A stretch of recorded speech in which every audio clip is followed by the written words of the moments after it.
Mission Bongwana mbote na bino mbote mingi na bino sikanyo sezwami bino bandeko na biso ya diaspora o bolandaka biso à travers YouTube ya Canal King Télévision mbote na bino également et bonne fête des droits de la femme na ba maman nyonso partout dans le monde ba maman nyonso de la grande famille ya ba maman ya Canal King Télévision pe ba maman ya bipai na bipai pona mokolo ya lelo na émission Bongwana to yambi pona bino o yazali bongo vice-présidente ya Ligue de la Femme na kati ya Mouvement de Libération du Congo parti cher ya mwana mboka Jean-Pierre Bemba Gombo to yambi pona bino mwana mboka Denise Villa elongo na ye toko solola maimatali droit ya basi non seulement na milieu politique mais na kati ya société mbote na yo mama Denise mbote mingi mama Rosette Ndinga esengo minga ko yamba ngai ne misona yo.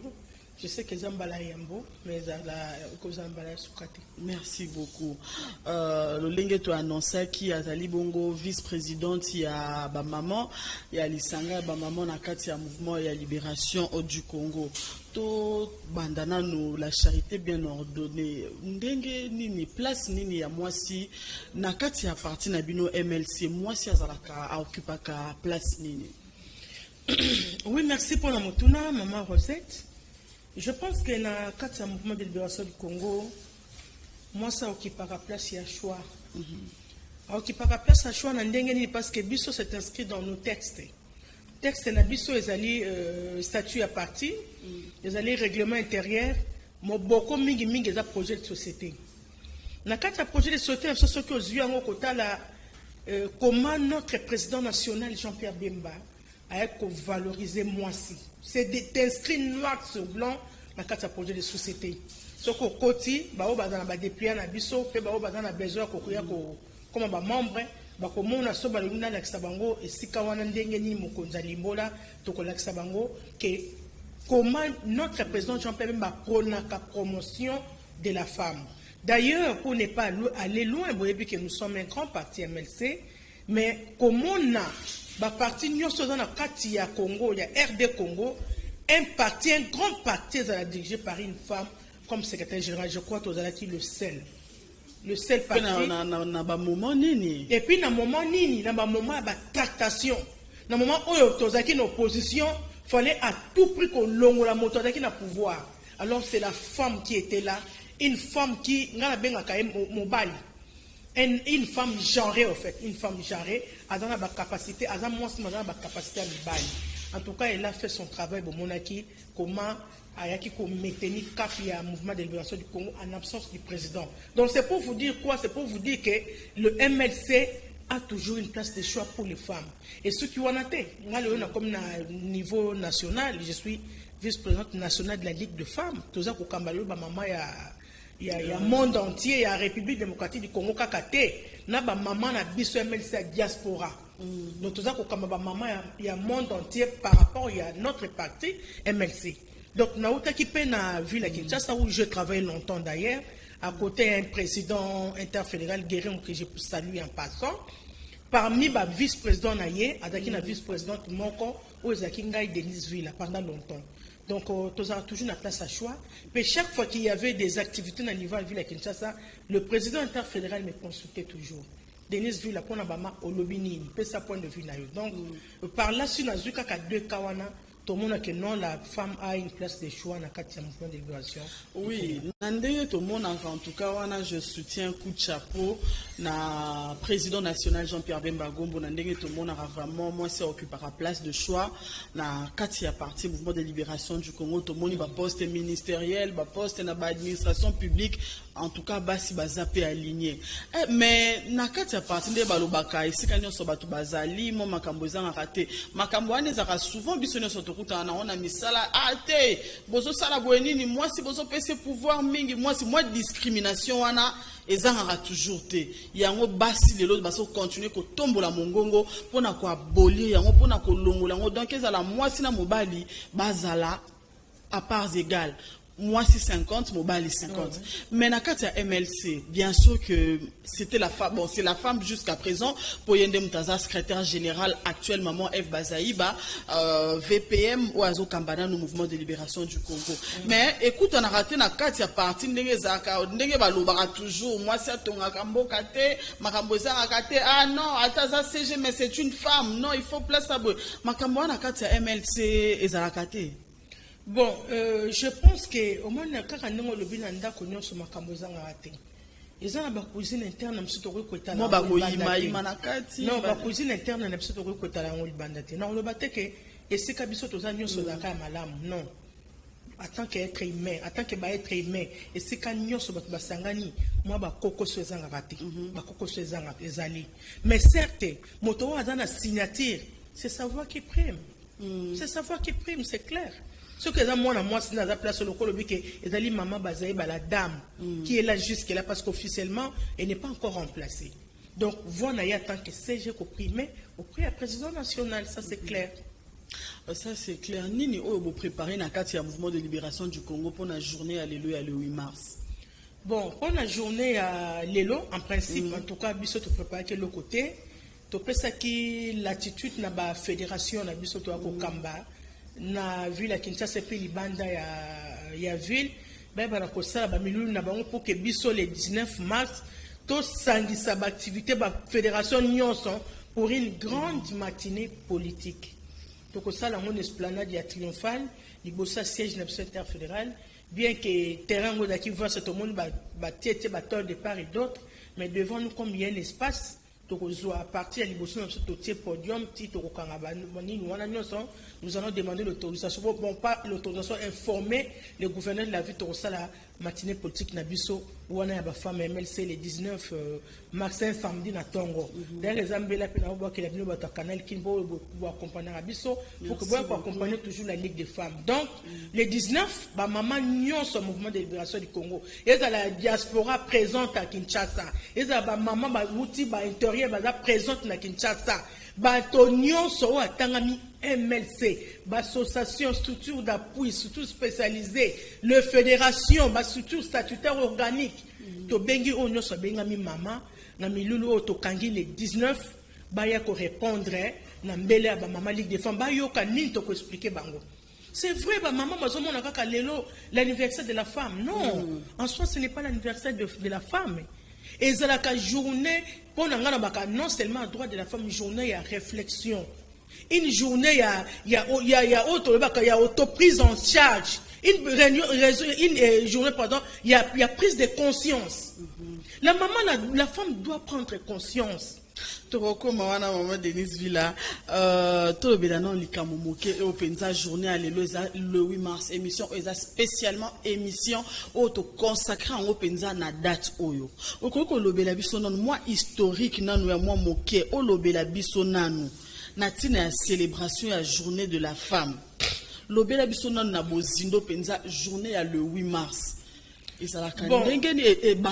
Bandano na historique nango. Pour ça na bato belé baye barateka amoy nanzela lelo fête na biso ba mama bonne fête so retournier fête ngo pesanga nanu moi historique bandaka ndenge nini po lelo bato baye ba kokundola penza le 8 mars ba mama oui bosangani pe bosani e bandaka nde kasi ça journée na biso ba mama faut ba papa pesa biso ba fleur ba pesa biso ba cadeau na mutu donc moi historique wana na muke ya journée ya 8 mars.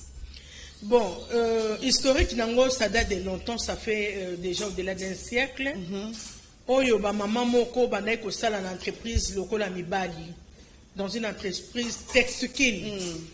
Textile na ba textile. Ndaki sa biso texte Afrique parce que ça kama puta. Ba maman banay ko sala na société wana elongo na mibali. Maintenant qu'est-ce que les mamans constataient? Donc, baza ko sala ba maman na mibali sika moko, mais na kati ya fin du mois, ce que les hommes recevaient, c'est pas ce que les femmes recevaient. Bazo ki ba avantage presque belé, ba tribia quand on a mobali, on ne va pas s'appeler na maman parce que ba ko travailler ba on sont ensemble. Basi ba ko constater, baza ko melango, bazo constater, bazo melango. À un certain moment, peut basa ki ba revendication, mais revendication ba ngozalaki non pris en charge. Bamande ko kipe revendication na bango te ti ba mama abike non Comment tu commis mikanda pour que biso sto comme la même pied d'égalité na mibali, tout ça qu'on travaille ensemble. Nous avons les mêmes capacités intellectuelles. Biso nous sommes sala ba mibali ba osa biso pe basi to sala kango. Comment na suka sanda ba on bazana ba avantage belé ko le kabiso. Non non, nous devons hausser les tons. Nde ba maman wana ba yaki ko sangana bango nyonso ensemble. Ba yokani lolo babo moko au nom de la femme ba yaki ko sangana babi que non, et sengel biso to sala marche revendiquer droit na biso parce que quelque part nous sommes discriminés. Maman ba yaki ko zwa mokolo moko ba pona ki po ba sala marche. Tant ba yaki ko sala marche na bango, bien que ba kondi na bango à l'époque ba qui peut informer, ça date de 1900 je crois 9 ou 10 quelque chose comme ça. To zaka pe yona ngana to bota mate. Ba maman tant ba ko sala marche na bango pacifique pour la revendication na bango. Cette marche a été réprimée. Parmi les mamans, les marches ont été mis sur la bêta bango, mais sur le bomaka bango, na kata marche wana. Et yo kimbele na maman mususu wa bamboka mususu keti na Copenhague bandaki na New York et qui bamboka mususu mais pourquoi baninga baza ko sala revendication na bango et comme on a niveau ya ko réprimer bango tina niveau ya ko boma bango. Non non. Ba maman ba eki ko sangana ensemble et longwe pays moko comme ba pays misato mine. Ba yokani bango nyonso sous la direction d'une dame. Madame Mouana o yazo qui direction qui risque n'est-ce pas il y a ko coordonner ba maman nyonso ba pays wana ba yoko yokana pays oyo basali marche pays oyo basali marche pays oyo basali pour na ko revendiquer droit na bango et égalité na bango par rapport ya salaire. C'était sur le plan professionnel. Jusqu'à ce que vous na bango zaki entendu et comme appelle bango comme si tout le monde qui na France. Et à un certain moment, les hommes qui votaient, ils avaient droit à vote. Parce qu'ils avaient droit à vote. Maman peut pas voter la Cour. Dans les États-Unis, et bandi, Copenhague et bandi, dans l'Angleterre et bandi. Bisous peut pas maman en France, tu revends la boba française. Pourquoi quand mi bali va qu'il faut voter? Maman zo mon mobile les jours à vote à voter. Ban année à mi bali, va qu'il faut voter. Mais hier maman la ban à base va voter raté. Maman peut pas se revoter, babi mais non. On est tous des citoyens. Pourquoi mi bali va voter bisous to voter? Biso pe senga to sala revendication na biso ba maman ya fond ba française pe ba ka ko bima na balabala ba salu ya bango revendication nde ba pesa bango droit ya vote ba maman pe ba koma ki soki élection dali bango pe ba ke ba voter et lo connaît ki ko panza na mikili nyonso ti moi c'est ko soit conscience que oui c'est vrai presque tous les pays les femmes se sont révoltées par rapport il y a discrimination donc ba ko se révolter nde à partir de là la Nations Unies a reconnu avec que non. Basso Bazan a raison à Bango. C'est quand même topé sa Bango une journée spéciale dédiée aux droits de la femme. C'est ainsi que va passer une journée à le 8 mars pour célébrer notre journée, pas l'anniversaire, mais la journée des droits par rapport aux droits de la femme. Donc c'est en quelque sorte c'était comme ça. Journal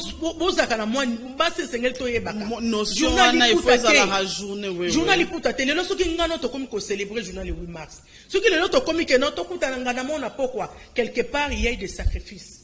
Il y a des femmes au bazali ndenge na yonanga na lobango chaque fois. Bazana nzoto ndo moko na biso o bazwaka risque péril ya vie na bango pour que le biso na bino to célébrer journée il y a le 8 mars comme journée internationale. Il y a des femmes, il y a droit, il y a des femmes.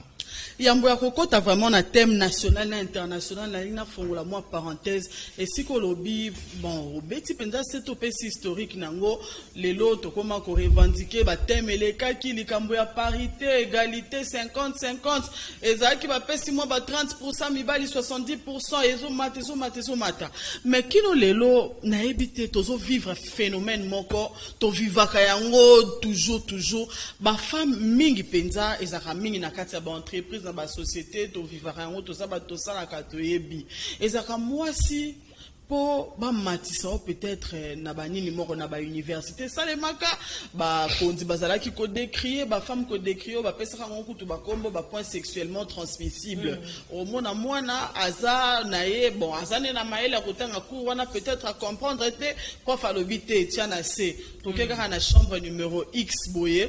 Mbala moko ceux qui ont passé à l'acte aux huit mbala moko ba point na musala moi si pour avoir promotion il faut toujours attendre la jupe devant patron na banani mususu non pose esika oh il faut recourir na nini na banini mususu pesa moi si rancune ye ngai na yo aussi mbatete kotala aki atie nzoto ne en jeu po asala moninga na ye mabe na makambo ya bongo lecture na yo ezalaka nini soki ozomona bamakambo ya bongo ezocontinue kosalema mwasi azocontinue kozala toujours objet sexuel outil moko non soki aza na besoin eloko il faut passer toujours à rabaisser culotte à quitter sa culotte na ye pour azwa gain de cause. Benga ngo promotion canapé. C'est vrai maman Rosette, c'est une pratique à ne pas encourager. Et ça va pratiquement comme ma bémaka surtout pour nous les femmes. Dans le bango toujours na katia mosala pour que moi si on mata ils ont un critérium. Entre autres, il méritocratie. La femme doit mériter. La femme doit être capable. On ne met pas n'importe qui à une fonction quelconque. Donc, ceux qui sont en place, wana et sengeli au mérité. Mais nous constatons malheureusement dans le lobby wana et puis tu sensibilises toujours la femme par rapport à ça. Pour accéder à un poste et à responsabilité, tu dois mériter. Promotion canapé, promotion canapé, ce ne sont pas des pratiques encouragées. Et c'est que yo maman pour la dignité na yo, to boy loko wana. Mobali bon, il est libre hein, à quoi koya ko linga pe yo que non professeur à l'université. Nous avons vécu ça à l'université hein. Mais ngati na sisa na bima tête haute hein. J'ai été tentée. À l'époque, quand moi j'étudiais, j'étais mariée. Quand j'étudiais, je suis étudiante. Mais ma professeur n'a pas tenu compte que non, cette dame étudiait avec son... Parce que moi et mon mari, nous avons étudié ici. Bah, n'a pas tenu compte de l'eau. Mais c'est à toi maintenant. C'est à toi la femme de prendre la décision. Si on a beau une osangani. N'a pas beau un refus, tu bien un refus poli. Pas refus à kofinga, mais refus moko yo na sali partout le monde na kaka yo to tire pe bakama to tire pe ba master. Et les femmes ne peuvent pas faire ça. Certaines femmes évidemment ba sala kango. Mais par faiblesse, bazo continuer que toko encourager que toko interpeller ka bango toujours ba tika ba pratique on les madame te yango moni mibali bazo saka na biso basi. Pour la faiblesse, voilà, justement. La femme doit être quand même exemplaire. Place à Zali, elle a fait ça. Elle a fait ça pour qu'elle ça n'honore pas. Ça n'honore pas la femme. Et c'est que tu mérites. Ce qu'on mérite, plus on mérite, plus tu es honoré et valorisé. Mon lecture na yo bien ma commentaire na yo par rapport à thème international l'égalité aujourd'hui pour un avenir durable. Bon, ngai thème national international na kota ngo pena mozindo te na ko préférer plus tout ça la commenter par rapport au thème national. Le thème international des alliés, réalisation de l'égalité du genre et avancement de toutes les femmes et filles dans le contexte des politiques et programmes relatifs au changement climatique et des risques de catastrophes. Ça, c'est le plan international. Les plans international. Mais chaque moka adapté thème selon contexte. Il y a un thème na RD Congo, promouvoir l'autonomisation des femmes et filles ainsi que l'égalité des sexes dans le contexte de lutte contre les changements climatiques et de réduction des risques de catastrophes. Ce que nous avons commenté thème où abisso na kozwa mingi makambo ya réchauffement climatique et puis makambo autonomisation de la femme. Na kati autonomisation de la femme, je crois que tu l'as dit bien. Thème où ezongeli biso mbala mibale. Je crois en 2012 si j'ai une bonne mémoire, autonomisation et yaka par rapport à ma femme maraîchère. Mbala on sous autonomisation zongi pourquoi? Parce que tu as remarqué na kati ya Congo, il y a trop de dérapages, maman. Trop de dérapages toujours, surtout dans les chefs de femmes. Dérapage ezali mingi, au comme on a basse, comment toujours dépendant. Moi, ça comment toujours pour luka eloko, pour lia, et dépend toujours des tierces personnes. Biso loko wana ba maman to boyango. Voilà pourquoi tu as martelé, tu as bêta, c'était ma cas, c'est un bon thème. On a dans le rabat maintenir même pendant 2-3 ans. Pour que moi, cette autonomisation, moi, ça me comprendre conscience. Si la femme n'est pas autonome, elle est dépendante. Elle est dépendante, elle n'est pas épanouie. Par contre, si la femme est indépendante, maman, admettons si aujourd'hui, moi, ça donne à $50. Oui, mais maman, $50, c'est 100 000 francs. C'est beaucoup d'argent pour nous. Au Rwanda, déjà, un business, une affaire, même il y a côté comme Mapa, même il y a côté comme Makala, déjà $50, c'est un fonds de départ. Oui. Au côté comme Makala, 100 000 francs, je vois déjà 3 sacs à Makala. Si on dit 3 sacs à Makala, maman, on est capable de commission de l'amba. On est capable de commission de l'ipapa na yo. Na place moto moko boyo o mso ningaka sakana yo te, moto na ya sakana po na ni po na osombe lo paquet moko a mesh makanga yo. Maman essayé la femme congolaise to s'auto-prendre en charge.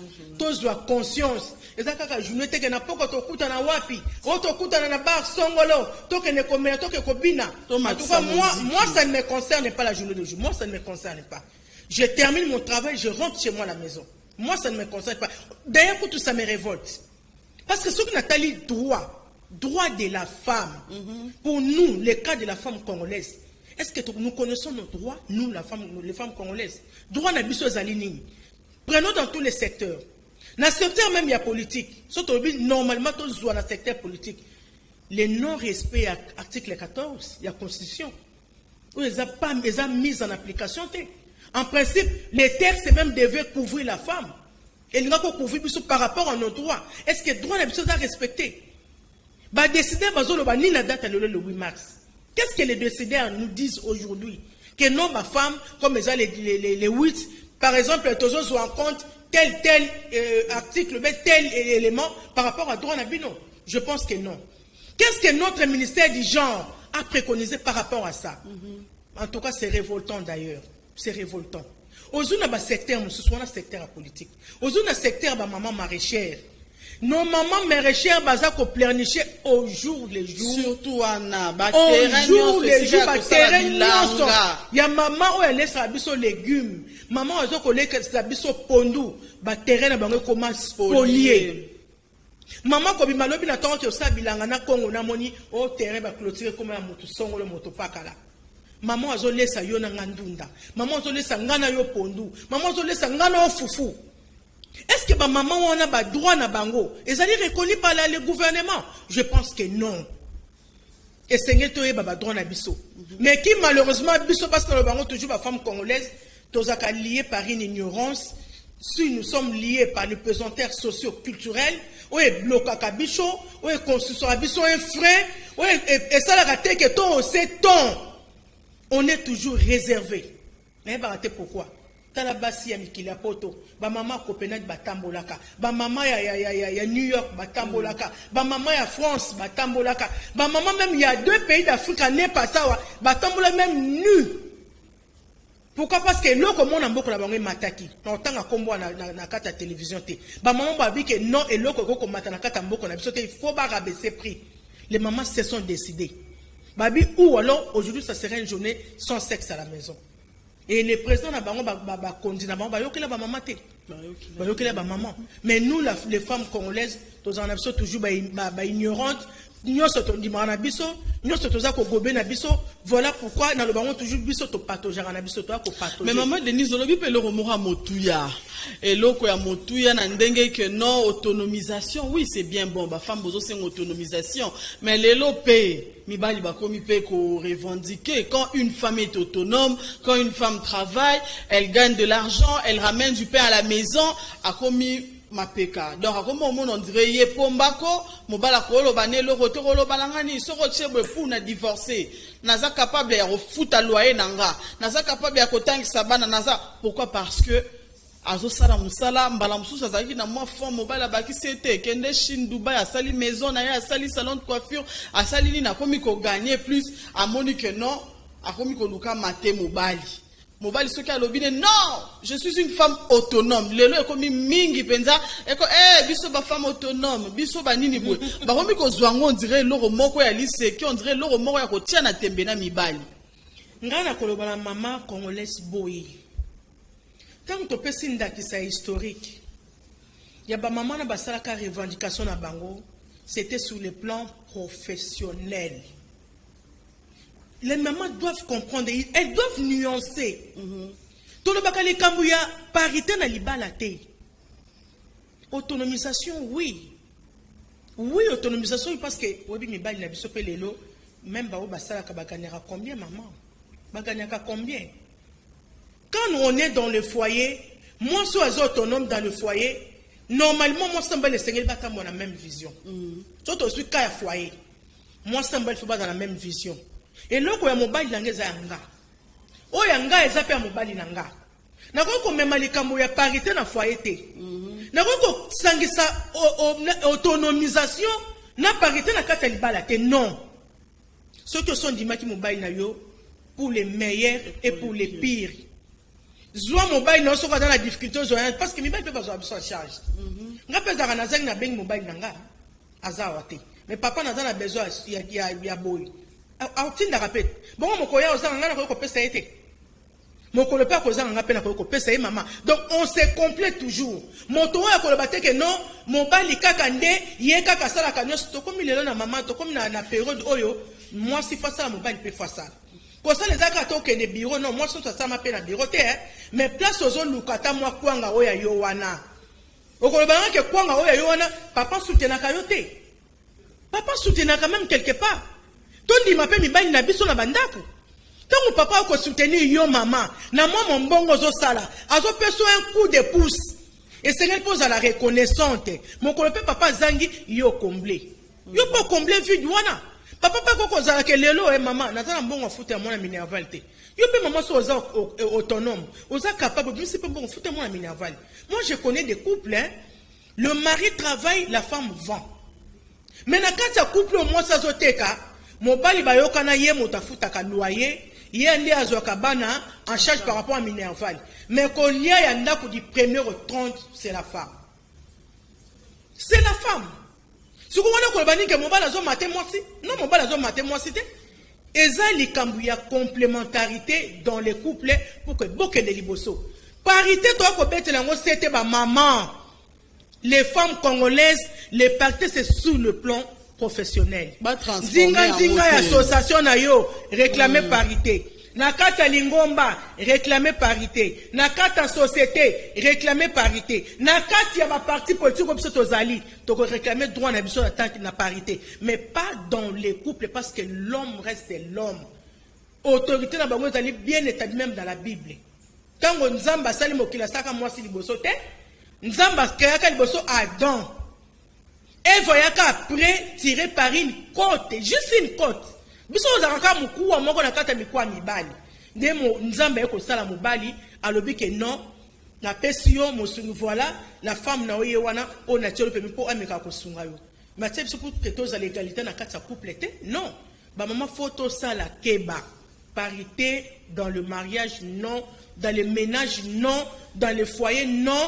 Parité, oui, dans la société. Parité, oui, dans les partis politiques. Parité, oui, dans la société. Et c'est tout ça, là, quand même, moi, je divergence. Parce que le loba, maman, mingi, et papa, le long, on a l'ambate, yon de kota cousine. Yon de kota cousine, parce que le journée, la biso. Dans ce moment, on a la bonne fête à Nini, bonne fête à Nini. Bandeko Balandi na rappelé Tetoyambi pour Nabino Denise Villa Wazali vice-présidente ya Lisanga ya ba maman sur le plan national na mouvement de libération du Congo. Est-ce que okanisi journée à lelo et c'est que la journée moko ya ko festoyer to journée à réflexion. Maman Rosette dans le bac en introduction ce n'est pas une journée à ko festoyer, c'est une journée d'ailleurs de révolte. Il y a qu'aucun fils que ma maman oyo. Nous devons avoir une pensée pieuse. Na ba maman ba kufa kawana. Pour nous revendiquer droit na bango, ba maman ba beti bango ba réprimer marche na bango, ba mosusu ba tika biso ba kufa paix à leurs âmes. Oh le no ba maman to comme na capacité pa ya kotombo la mongongo ya koloba. Devant pe mibali. Liboso mo ça dans na droit parole devant les hommes té. Ma travail ka ba revendication na bango wana. Ne moi si le là comment capable à cause micro à koloba devant pe mibali. Oyebi maman Rosette tatango kala moi ça quoi côté ya té hein. Moi si liboso mibali ba pese micro à té ya, moi ça quoi côté ya té. Mais le ba biloko ba pratique on so et kenda mo pandi moi c'est comment pe liboso mibali moi c'est pasteur azu micro pe azoté ya. Donc quelque part il y a une évolution.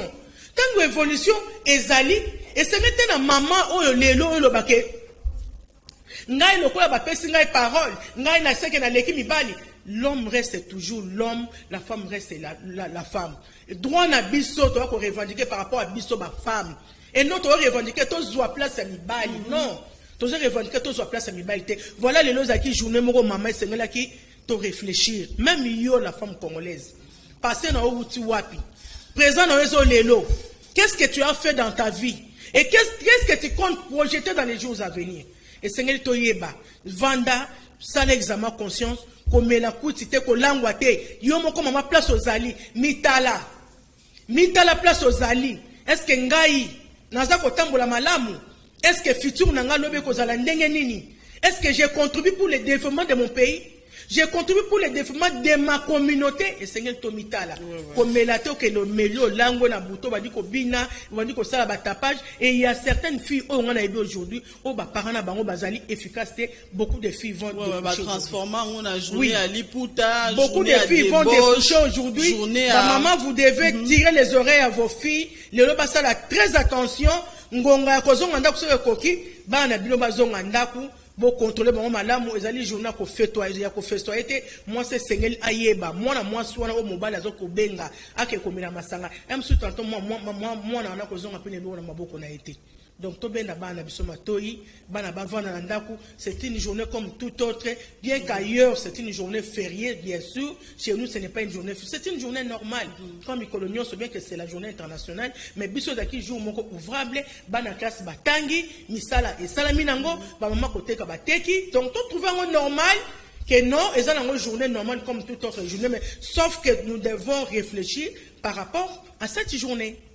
Qu'on réfléchit par rapport à cette journée, toujours le belapel likambo mosusu comme ko tungisa to comme ko mona na époque moko to bandel ko mona bon à l'époque tozaki na ba centre de formation na lycée Ntinoué nezalaki mama Mobutu nini ba centre yo ba bengaka ya ba cycle court hein pour na ko aider peut-être ba fille mère oh mususu baza penza na makoki te à apprendre ta métier moko oya ko sala polo bilobi atandaka loboko tango nyonso te pona ko senga lipa pona ko senga mbongo ko sombela mwana na ye mai to pe ko sombela mwana na ye miliki wa ko pesa na biberon lelo to moni ba fille mère on dirait ba komi un peu délaissé o pena na charge à l'état to zolo batena ndenga ba ONG ba organisaka non na charge à l'état que tout le monde qui a reconnu centre maman Mobutu centre ya formation ba centre ezalaki awa na ba kalamu awa ba centre ezalaki penza bazo former ba jeunes filles ba filles mères surtout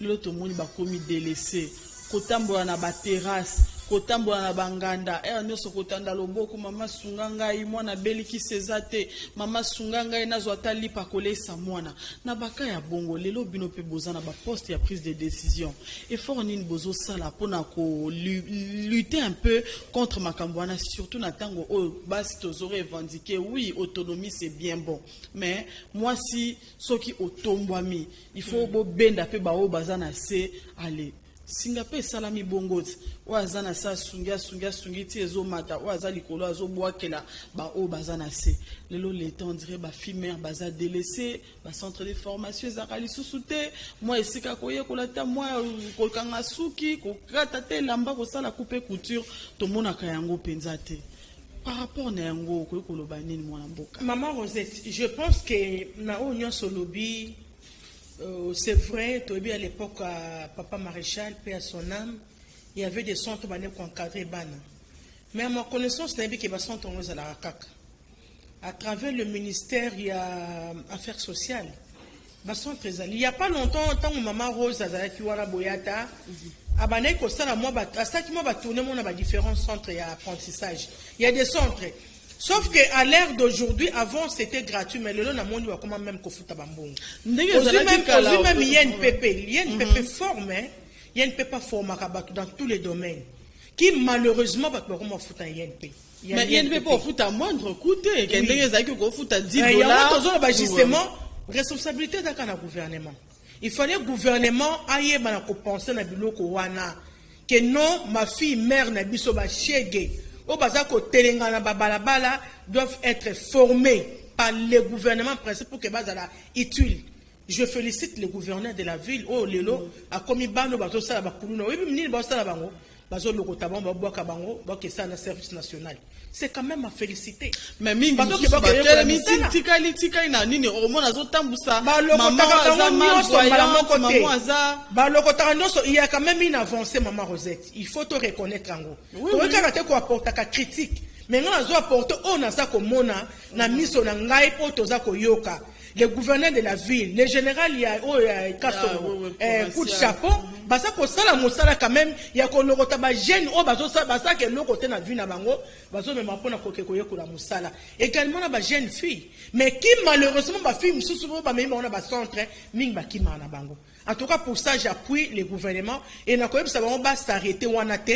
Le gouvernement doit continuer toujours à sensibiliser la jeune fille mère, à sensibiliser la jeune fille chégue, n'est-ce pas, à pouvoir apprendre un métier pour que le bas à l'aïtil comme appelé autonome pour contribuer quand même au développement de Mboka Nabiso.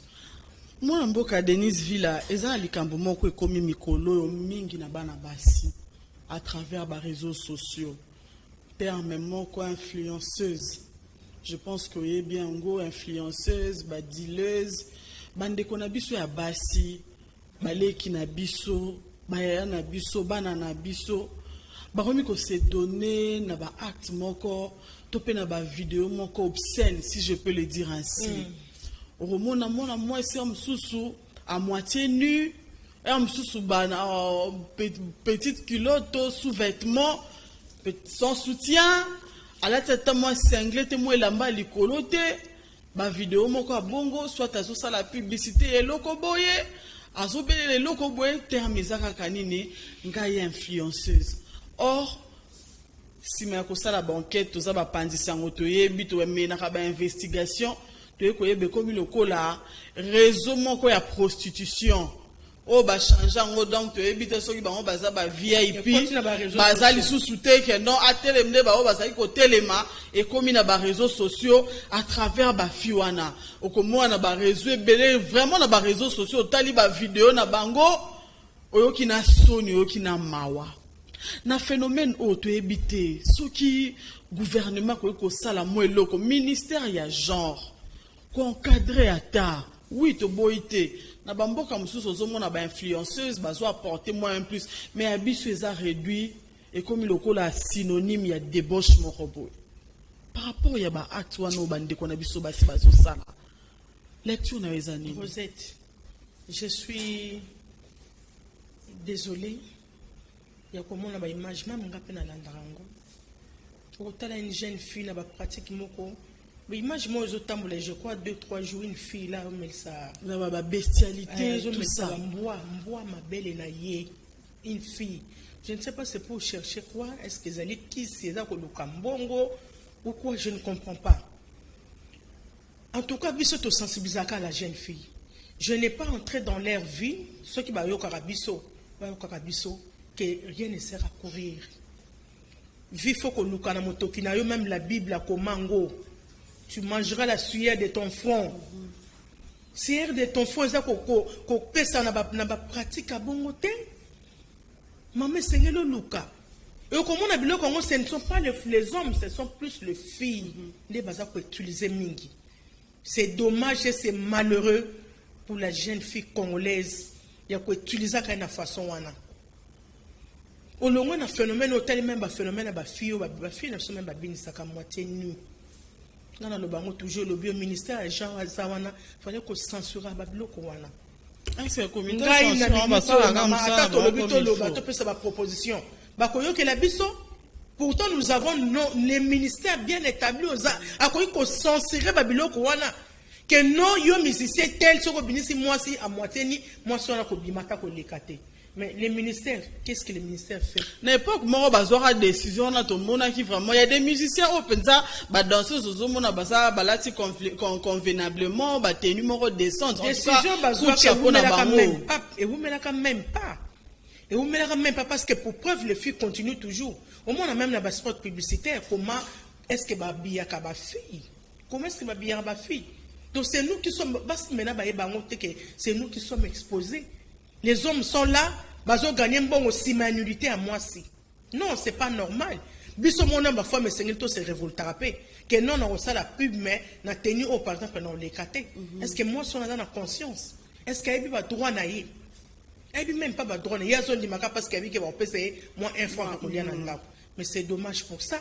La femme congolaise doit prendre conscience. Babylone qu'on a faut qu'on bannir en Babylone qu'on a pratique moi qu'on boya.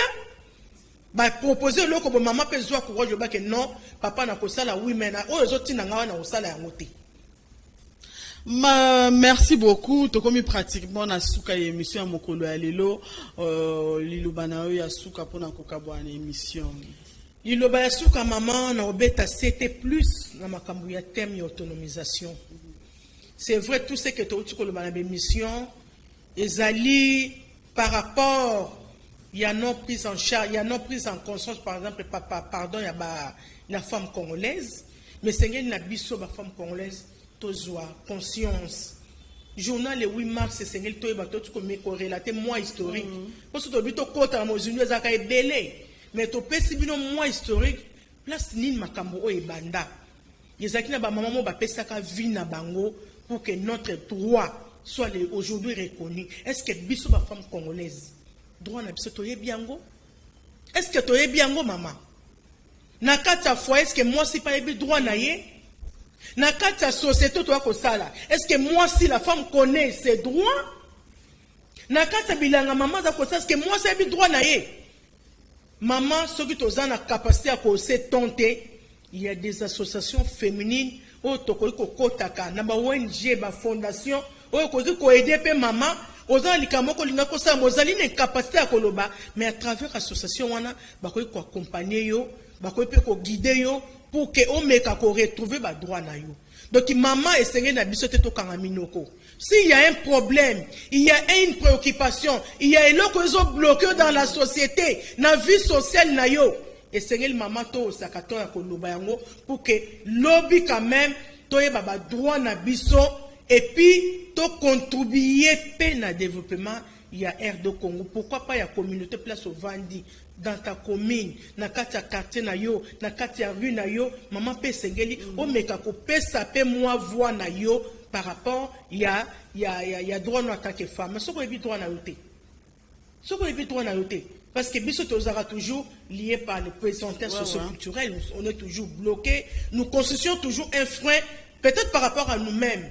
Mais maman zoaka courage ce ko ebi ke nazana droit na ngai senge na loba maman tellement loba ozali na droit lo lenge mona mibali na droit na bité ko zana droit na kati ya foyer non na makambo mosusu zana droit na yo ko loba lo lenge moko pe na mobali ya ko revendiquer droit no par exemple ba OK na mosa ba futa ka ote o ko loba te o lobi senge no loba o se ton na yo lobi.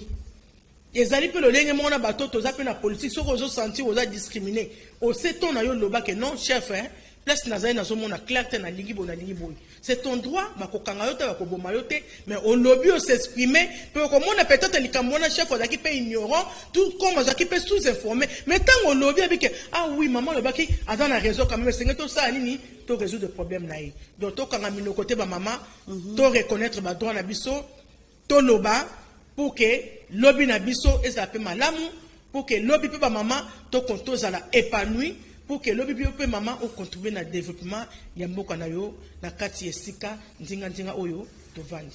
Merci beaucoup Bandeko Balandi to yambaki pona bino vice-présidente ya Ligue de femmes ya Mouvement de libération du Congo Ligue nationale je rappelle na kombo ya Denise Villa elongo na yeto lobelaki spécialement makambo etali date ya le 8 mars où ezali journée internationale des droits ya ba maman. Merci mingi na grande équipe technique Freddy Takidi merci mingi na Gaëtan na sima ya caméra. Un grand merci na Mike Mwaka, le réalisateur intelligent, le maestro Guy Poutou Pati Tsumbu. Merci mingi ba mama et si kanyo so bozwami en tout cas bozwa conscience moi si aza moto oya tombolaka nkita ekolo moi si aza moto oya telemaka po makambo ebongwana to réduire journée na biso topé journée oyo topé mois mobimba ya mars oyo na ba futilité te na banganda te na kolata maputa na konena te ezalande moyen moko epesameli biso pona ko réfléchir qu'est-ce que nous pouvons apporter ni nyango to ko mema lisusu na mboka o un plus pour être lobby ba tanga pe kombo baloba te ba maman ekolo Congo démocratique ba telemaki makambo boye échanger. Un grand merci à ma famille, maman Pauline, maman Odette, Sylvie Bino nyonso bo tikala toujours branché na Canal King Télévision na botsante bandeko ya diaspora bolanda biso na YouTube ya Canal King Télévision en rediffusion bozo yango na 11h30 bo tikala branché na Canal King Télévision Télé Vérité.